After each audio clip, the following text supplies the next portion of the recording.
Oke, Assalamualaikum warahmatullahi wabarakatuh. Jadi pada kesempatan kali ini kita akan coba melakukan layouting peta dengan menggunakan data yang sebelumnya sudah kita gunakan, yaitu data DEM yang sudah kita olah menjadi data hillshade, kontur, serta data kemiringan lereng.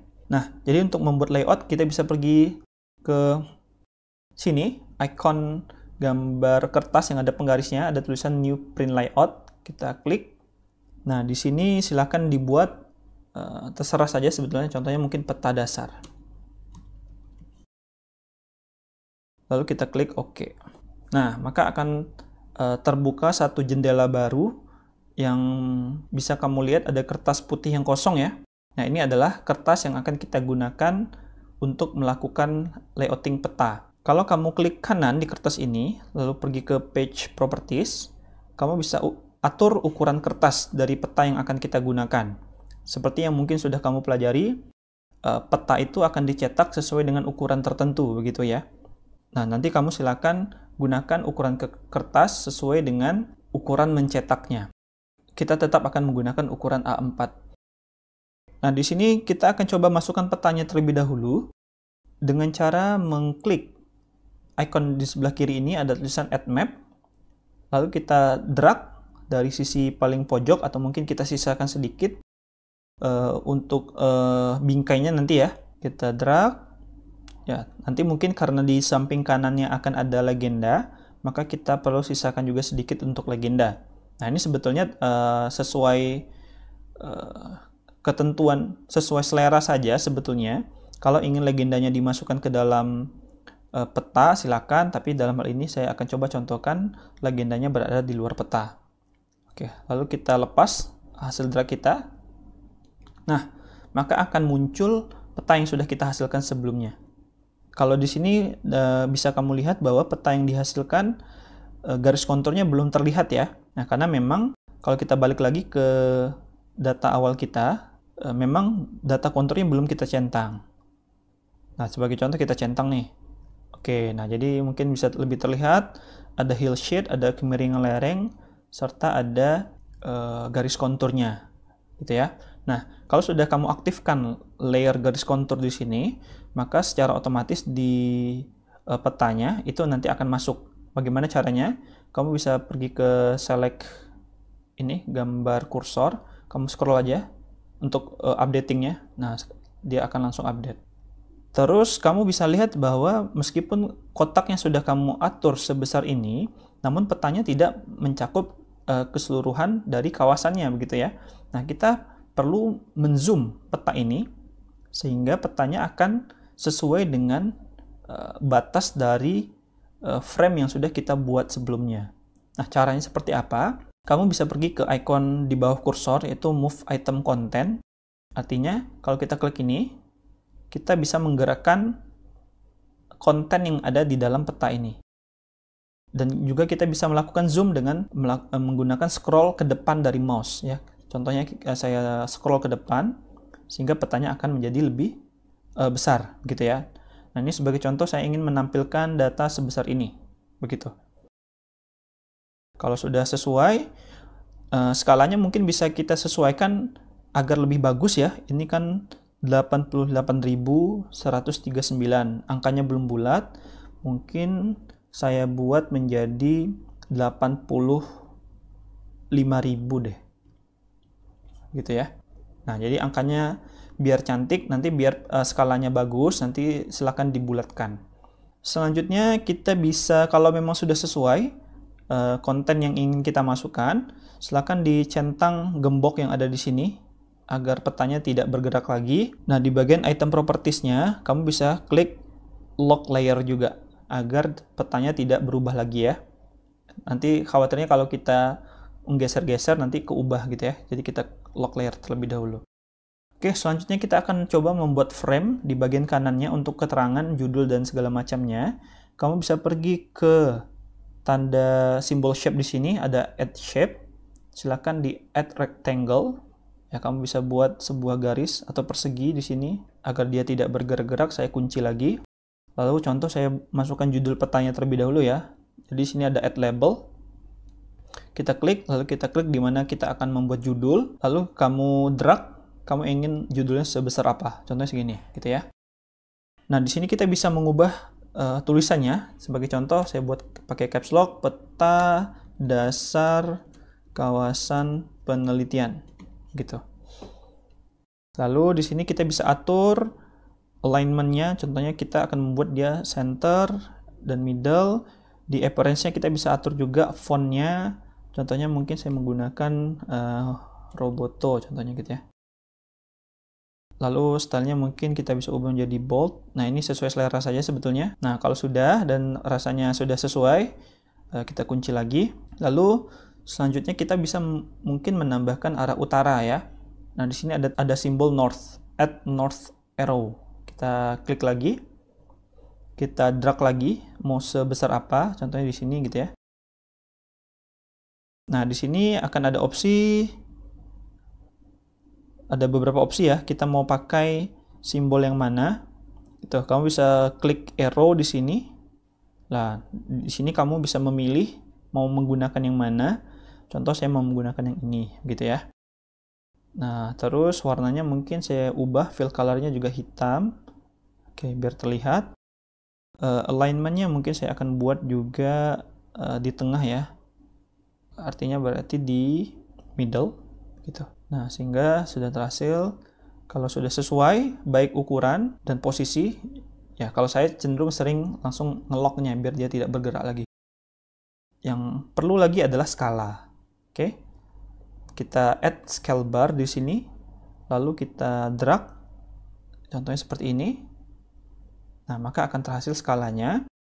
Kalau memang mau menambah segmen dari skala barnya, kita bisa pergi ke segmen, lalu kita tambahkan. Ini kan cuma 2 ya, artinya dalam satu segmen ini 1 kilo begitu. Nah, kita pengen buat dia lebih panjang seperti ini gitu ya. Nah, di sini sebetulnya ada banyak pengaturan lagi, skala barnya unitnya apa. Mungkin kita sudah cenderung lebih terbiasa menggunakan meter ya, kilometer maksudnya. Display segala macam semuanya bisa diubah ya. Jadi silakan berkreasi sekreatif mungkin. Nah, selain itu, selain skala garis, biasanya juga tersedia skala angka. Ya, skala angka biasanya terletak di bagian atas skala garis. Kita klik lagi scale di sini, add scale bar, lalu kita drag. Oke.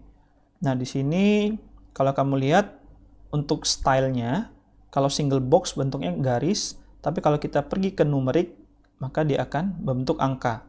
Nah, inilah tadi pentingnya kamu harus mengubah angkanya menjadi angka yang bulat, agar nanti angkanya bagus nanti di skalanya. Alignment-nya bisa kamu atur ke center. Oke, sudah jadi. Mungkin untuk memperbagus, kita bisa geser lagi ke sini sedikit.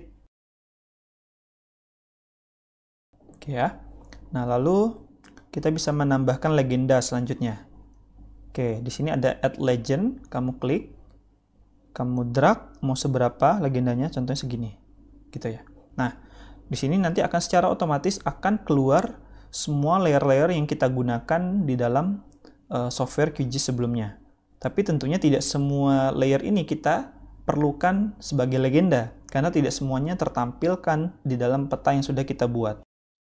Untuk itu, kita bisa mengaturnya secara manual.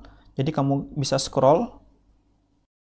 Nah, di sini silakan hilangkan centang auto update-nya, karena kita akan mengubahnya secara manual. Kita hilangkan centangnya. Lalu di sini untuk reclassify rasternya bisa kita ubah di sini mungkin kelas kemiringan lereng gitu ya, dengan menggunakan Van Zuidam.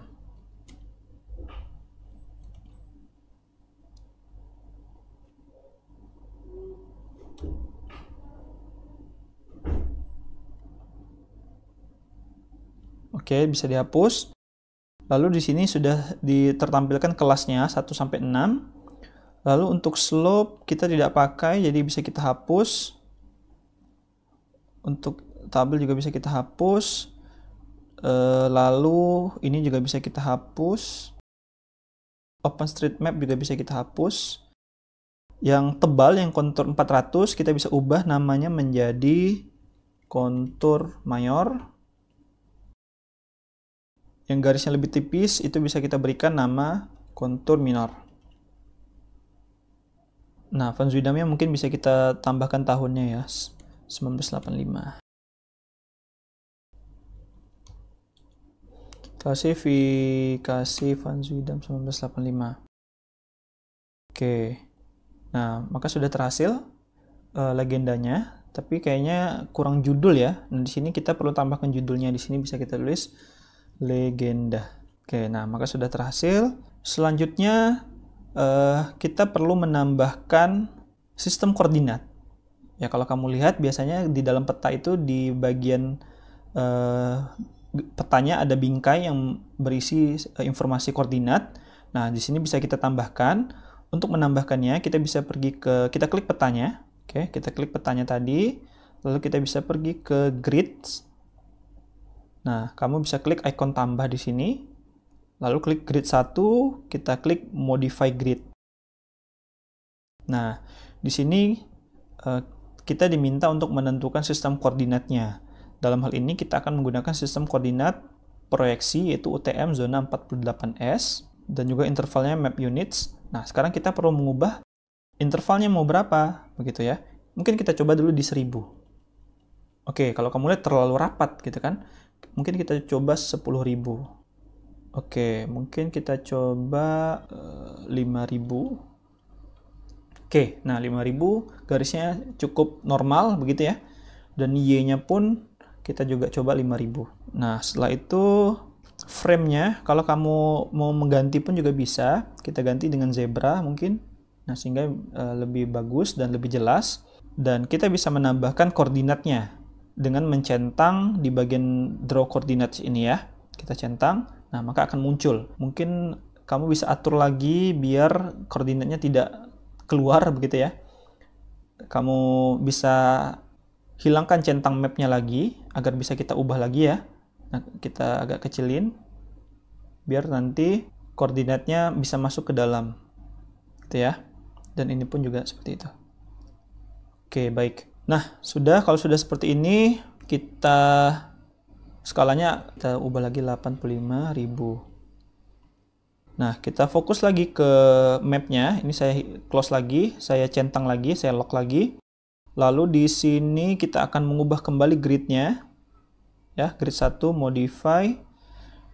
Kita akan ubah agar gridnya ini masuk ke dalam kertasnya. Caranya bagaimana? Nah, di sini sudah tertera koordinatnya mau kita masukkan di bagian mana saja. Di left, di bagian kiri tentunya kita ingin masukkan contohnya ya. Di outside frame, tapi kita nggak mau dia horizontal, kita maunya dia vertikal. Nah, nanti kamu lihat di bagian kiri dia akan berubah. Nah, dia akan vertikal. Gitu ya. Ataupun vertical descending juga bisa. Nah, tapi saya rasa lebih nyaman untuk melihat dengan menggunakan vertical ascending seperti ini ya. Lalu di bagian atasnya sudah rapi, di bagian bawahnya mungkin karena sudah terwakili dengan yang atas. Kalau saya prefer tidak perlu dimasukkan, jadi di disable saja yang bottom. Di bagian kanan pun mungkin tidak perlu ya. Nah, begitu. Nah, jadi kita sudah menampilkan sistem koordinat dengan satuan meter, itu di bagian atas dan juga di bagian kiri, seperti itu. Nah, di sini juga ada koordinat precision, itu ada angka belakang komanya. Kalau seandainya koordinat kita tidak memiliki koma, ya mungkin bisa dibuat aja presisinya menjadi 2 saja, sehingga nolnya 2 gitu ya. Atau bisa saja tidak menggunakan sama sekali, begitu. Nah, setelah ini kita masih perlu menambahkan yang namanya peta indeks. Ya, mungkin seperti yang kamu juga sudah pelajari, peta indeks ini digunakan untuk menampilkan atau membantu pembaca peta dalam melihat di mana lokasi peta ini sesungguhnya, seperti itu ya. Caranya bagaimana? Yang pertama yang harus kamu lakukan, kamu harus mengunci peta ini. Lalu di sini juga jangan lupa untuk lock layers juga ya. Nah, ini harus kamu centang, karena nanti kalau tidak kamu centang, petanya bisa berubah dan kamu harus mengulangnya lagi dari awal. Nanti akan sulit, gitu ya. Nah, caranya adalah kita akan membuat peta kedua. Jadi dengan cara yang sama, seperti kamu membuat peta pertama, yaitu add map. Kamu klik satu tempat kosong di bagian kanannya, di sini. Oke, nah Maka terhasil satu peta, tapi kita pengen petanya lebih zoom out gitu ya. Nah, kita bisa pergi lagi ke data awal kita. Kita ingin menggunakan peta OpenStreet sebagai peta dasarnya gitu. Nah, jadi kamu hilangkan centangnya semua, jadi cukup tampilkan peta OpenStreet-nya saja, contohnya seperti itu. Nah, nanti akan secara otomatis dia akan berubah dengan cara kamu zoom atau zoom in atau zoom out. Nah, pentingnya kamu mengunci peta yang sudah kamu buat sebelumnya agar peta yang utama itu tidak berubah, begitu ya. Nah, setelah kamu selesai, kamu bisa pergi ke move item content, lalu kamu zoom out peta indeks kita sehingga lokasinya lebih besar.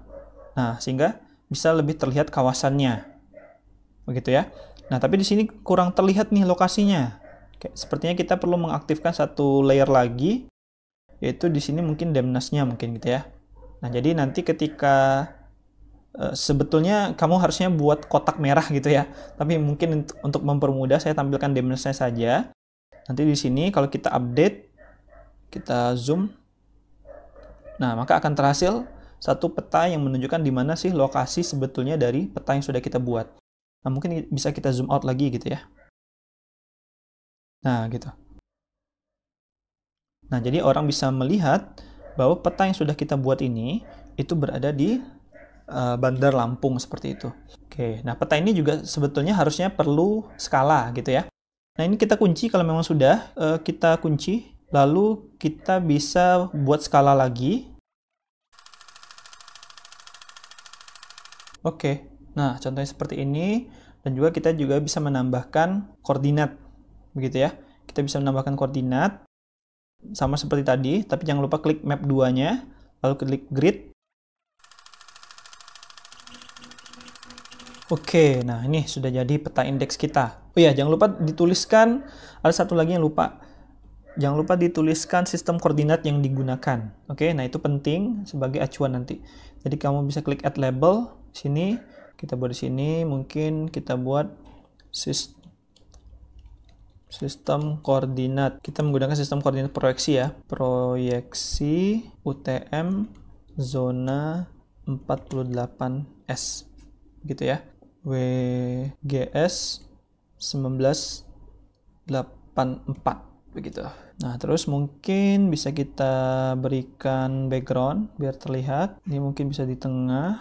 Nah, mungkin bisa kita letakkan ya seharusnya di bagian kanan, tapi ini karena sudah tidak muat nanti akan saya letakkan di sini.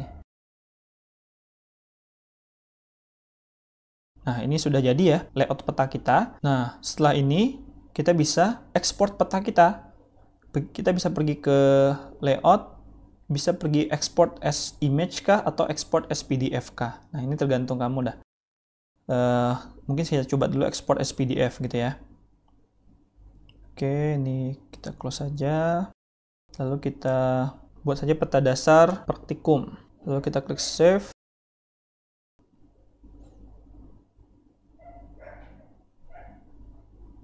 Nah, kita bisa lihat di sini kalau kita ada klik, oke, kita sudah menghasilkan satu peta, begitu ya. Nah, jadi ini peta bisa kita print, bisa kita gunakan untuk lapangan atau sebagai acuan penelitian selanjutnya. Nah, mungkin cukup sekian yang bisa saya sampaikan. Lebih dan kurangnya saya mohon maaf. Saya akhiri. Assalamualaikum warahmatullahi wabarakatuh.